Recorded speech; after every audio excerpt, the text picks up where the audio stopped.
नमस्कार। सुबह के 8:30 बज गए हैं और आपने देखना शुरू कर दिया है लाइव सिटीज का विशेष कार्यक्रम सुबह की चाय। देखिए, होली का दिन है, होली का महोत्सव है और लाइव सिटीज की पूरी टीम की ओर से आप सभी को, आपके परिजनों को होली की हार्दिक बधाई। देखिए, होली सभी रंगों को लेकर के चलने का त्योहार है। तो ये होली का जो रंग है आपके जीवन में घुले और रंग की तरह आपके जीवन में चमक बढ़ता रहे। चलिए अब खबरों की ओर रुख करते हैं। हमारे साथ बिहार के जाने माने वरिष्ठ पत्रकार रवि उपाध्याय सर मौजूद हैं।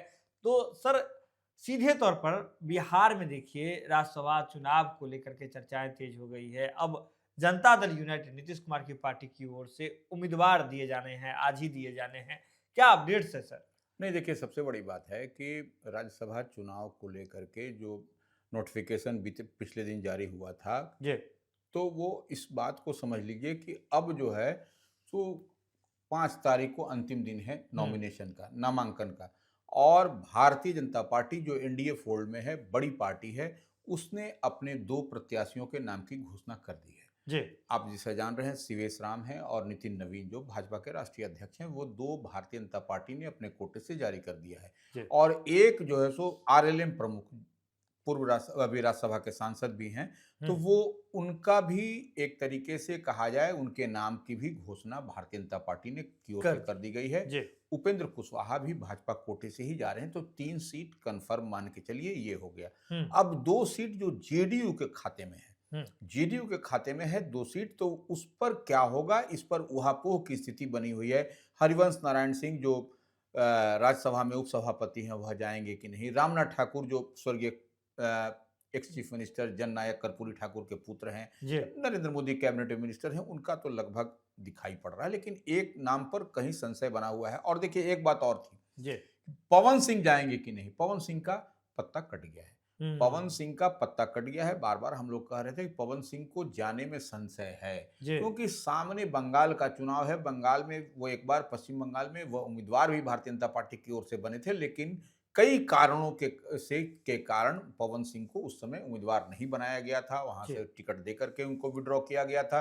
ऐसे स्थिति परिस्थिति में निश्चित रूप से फिर उनको एक तरीके से बड़ा गच्चा भारतीय जनता पार्टी से मिला है। हम्म। और तो अब आप समझ लीजिए कि 2 सीट आज जो है सो जेडीयू खाते की है, वह किसी भी समय आज जारी हो जाएगी। ये एक बड़ी बात है, क्योंकि जी। कल ही नामांकन का अंतिम दिन है। नॉमिनेशन पेपर जो माने भरे जाएंगे, वो दाखिल किए जाएंगे, जी। तो उसका 5 मार्च को अंतिम दिन है। तो हम्म। इस लिहाज से आप मान के चलिए कि लास्ट डेट के पहले आज जो है सो हो जाएगा, और 5 तारीख को फिर नॉमिनेशन जो 5 कैंडिडेट होंगे एनडीए के फोल्ड से, वह इस साथ इकट्ठा जाके करेंगे नॉमिनेशन, जी। नामांकन पत्र भरेंगे। यही तो सर दूसरे खबर की शुरुआत होती है। जैसे ही आपने कहा कि आज जनता दल यूनाइटेड से नीतीश कुमार की पार्टी की ओर से 2 जो कैंडिडेट हैं उसकी घोषणा कर दी जाएगी। लेकिन इससे ठीक पहले बिहार के मुख्यमंत्री नीतीश कुमार के जो पुत्र हैं, इंजीनियर हैं निशांत, उनकी चर्चा फिर से होने लगी है। उनके पॉलिटिकल एंट्री की चर्चा होने लगी है सर। नहीं, देखिए, सबसे बड़ी बात है, निशांत कुमार को हम बार-बार कह रहे थे कि निशांत कुमार में हर कैपेबिलिटी है, हर जी। वो माने क्वालिटी है, जो एक नेता में होना चाहिए।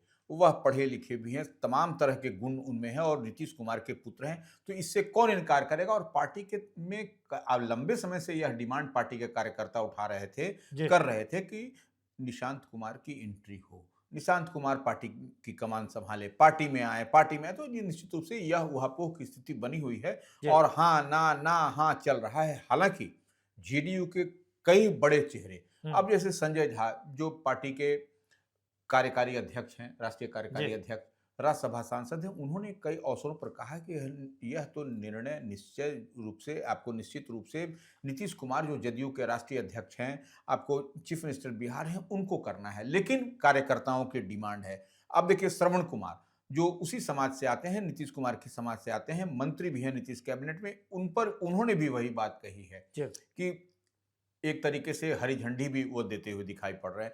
मंत्री जो है सो विजय चौधरी, वह भी इसी तरीके से बात कह रहे हैं। हुँ। अशोक चौधरी वह भी कह रहे हैं कि इंजीनियर हैं, राजनीति में आने के सारे लक्षण उनमें है, तो गुण है उनमें, तो यह सब बात तो सामने दिखाई पड़ा। अब देखिए भारतीय जनता पार्टी जो है वह भी कह रही है दबी जुबान से जी, या खुल करके सब कहते हुए दिखाई पड़े हैं कि यह निर्णय तो जेडीयू को करना है, लेकिन निश्चित रूप से निशांत कुमार के नाम पर भारतीय जनता पार्टी के दिलीप जायसवाल जो पूर्व प्रदेश अध्यक्ष हैं, अभी मंत्री हैं नीतीश कैबिनेट में, जी, या फिर संजय सरावगी जो भाजपा के प्रदेश अध्यक्ष हैं, उन्होंने भी इसी बात को पर मुहर लगाई है कि नहीं उनको आना चाहिए, अच्छे हैं, पढ़े लिखे हैं, सब गुण उनमें हैं। तो यह सब देखिए यह दिखाई पड़ा, लेकिन अब आज जो हम बात समझ रहे हैं कि आज जब जारी होगी जेडीयू की सूची, तो देखने वाली बात होगी कि कब और माने निशांत कुमार की एंट्री होती है जी। कि नहीं होती है, या एक ही सीट पर है, इसलिए बड़ा संशय बना हुआ है, क्या किसी अन्य की उम्मीदवारी होती है, यह भी एक बड़ी बात है। हुँ, हालांकि देखिए नीतीश कुमार, एक बात हम लोग बात बात कहते हैं कि वह पसमानदा समाज पर हमेशा फोकस करते रहे हैं। वो लगातार जो हम लोग जितनी लिस्ट उठा करके देख रहे हैं, तो वह राज्यसभा हमेशा भेजते रहे हैं। तो जी, यह भी अब देखने वाली बात है, कोई अल्पसंख्यक चेहरा तो नहीं आता है, हुँ। यह भी समझ में आएगी बात। देखिए, पप्पू यादव भी सर निशांत के एंट्री को लेकर के पॉलिटिकल एंट्री को लेकर के उन्होंने बयान दिया था कि निशांत को उन्होंने तो बहुत कुछ कह दिया। उन्होंने कहा कि जदयू पार्टी को अगर बचाना है तो निशांत को राजनीति में ले आना चाहिए। साथ ही साथ वे तो ये भी कह दिए कि बिहार के मुख्यमंत्री नीतीश कुमार के बाद जो उनके पुत्र हैं निशांत, उनको ही सीएम बना देना चाहिए। हालाँकि सर अगले खबर का रुख करते हैं। महागठबंधन, जब आप राज्यसभा चुनाव की बात करते हैं तो महागठबंधन भी तो कमर कसी हुई है सर। महागठबंधन का क्या रुख है? नहीं देखिए, निश्चित रूप से महागठबंधन में की ओर से प्रत्याशी दिए जाने की चर्चा है, हुँ, और जितनी बात हम देख और समझ पा रहे हैं कि लालू प्रसाद यादव ने खुद कमान संभाल लिया, जो राजद के राष्ट्रीय अध्यक्ष हैं, वह जो है सो वरिष्ठ ओवैसी जो एआईएमआईएम के सुप्रीमो हैं, उनसे बातचीत में लगे हैं। जी, वह कांग्रेस के वरिष्ठ नेता और कांग्रेस आला कमान से वह संपर्क में हैं। तो यही देखने वाली बात होगी, क्योंकि देखिए जो यहाँ पर 243 विधानसभा का विधानसभा में स्ट्रेंथ है, जी, उसमें जब चुनाव होगा, छठे प्रत्याशी अगर महागठबंधन इंडिया ब्लॉक की ओर से आते हैं ओवैसी की पार्टी से लेकर के, तो जो 41 का गणित है कि 41 वोट चाहिए तभी कोई छठा उम्मीदवार जीतेगा, जीतेगा। और उस स्थिति परिस्थिति में निश्चित रूप से आपको चुनाव होता हुआ दिखाई पड़ेगा। तो ऐसे में लालू प्रसाद यादव जब कमान संभाल लिए हैं, और कहा तो यह भी जा रहा है कि महागठबंधन या ओवैसी की पार्टी को मिला करके जो 41 वोट चाहिए, आपको बीएसपी भी एक उसमें है, जी, बहुजन समाज पार्टी, मायावती की पार्टी, तो उसमें 41 विधायक चाहिए। उसके लिए पहलवान जो है सो इनकी ओर से, महागठबंधन कह लीजिए, ओवैसी कह लीजिए, उनकी ओर से पहलवान पटना में स्टेक किए हुए हैं। हुँ, तो ये एक बड़ी तैयारी दिखाई पड़ रही है। तो अब आपको यह जब छठा उम्मीदवार होगा, तो निश्चित रूप से 16 मार्च को मतदान होगा। हुँ, 16 मार्च को जो चुनाव आयोग का नोटिफिकेशन है, उसमें यह भी लिखा हुआ है कि 16 मार्च को मतदान होने की स्थिति में सुबह 9 बजे से शाम के 4 बजे तक मतदान की प्रक्रिया चलेगी, और उसी दिन परिणाम भी आएंगे। तो यही देखने और समझने वाली बात है कि छठा उम्मीदवार, छठा पहलवान जो है सो जी। वह महागठबंधन ओवैसी की पार्टी को लेकर के होता है, अल्पसंख्यक होता है, कौन होगा, यही देखने और समझने वाली बात है। लेकिन कहीं न कहीं कुछ सुगबुगाहट बहुत तेजी के साथ बढ़ती हुई अब दिखाई पड़ रही है। जैसे-जैसे सुगबुगाहट बढ़ रही है, ठीक उसी तरीके से आज होली का दिन है और यहाँ पर निगरानी भी बढ़ी हुई है। होली को लेकर के सर बिहार पुलिस पूरी तरीके से चाक-चौबंद हो गई है, मुस्तैद हो गई है।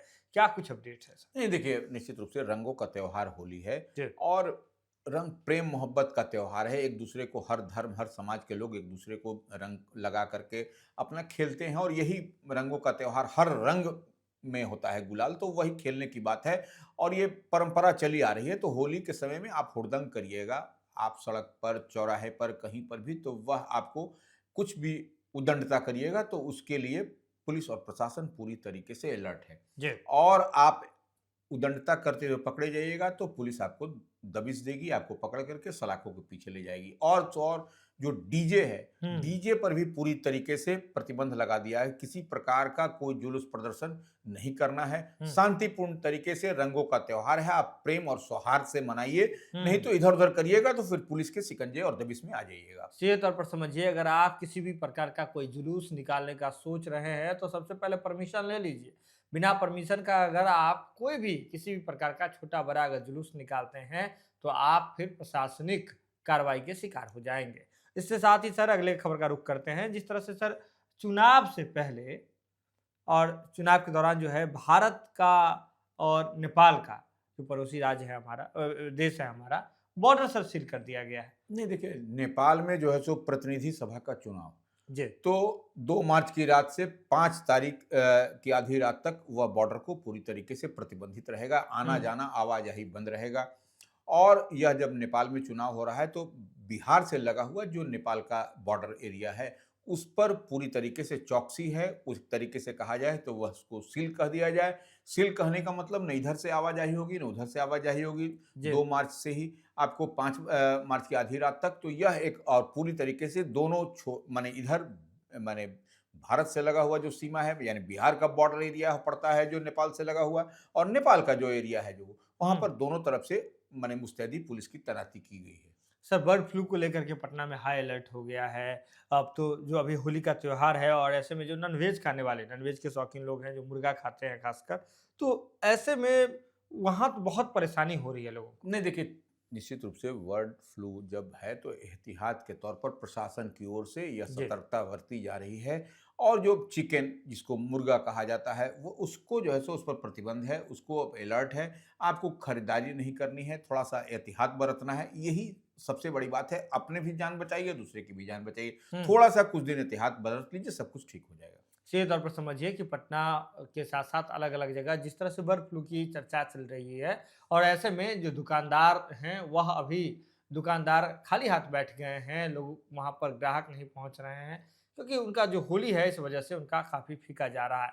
सर, अगले खबर की ओर रुख करते हैं। आज पटना मेट्रो जो है आज सुबह से ही स्थगित हो गई है, उसका परिचालन रोक दिया गया है सर। नहीं देखिए, सब स्थगित का कहने का मतलब है कि रंगों का त्योहार होली है। जी। इस दरमियान में आपको मेट्रो सेवा जो है पटना में, तो वह उसको जो है सो आपको बंद करने की बात सुबह से बंद स्थगित की गई है। हुँ। फिर आपको 2:30 बजे से यह फिर से सुचारू रूप से चलेगा और फिर जो इसका जो रूट है उस रूट तय रूट सेवा देती हुई दिखाई पड़ेगी आपको। तो बस आज के सुबह की चाय में बस इतना ही। आप सीधे तौर पर समझिए कि हमने आपको राज्यसभा से लेकर के हर एक पहलू के बारे में हमने आपको बताया है, हर एक खबर से आपको रूबरू कराया है। लेकिन लाइव सिटीज़ के साथ आप जुड़े रहिए क्योंकि ये सुबह की शुरुआत हुई है। दिन भर खबरों का सिलसिला लाइव सिटीज़ पर लगातार जारी है। बहुत-बहुत धन्यवाद।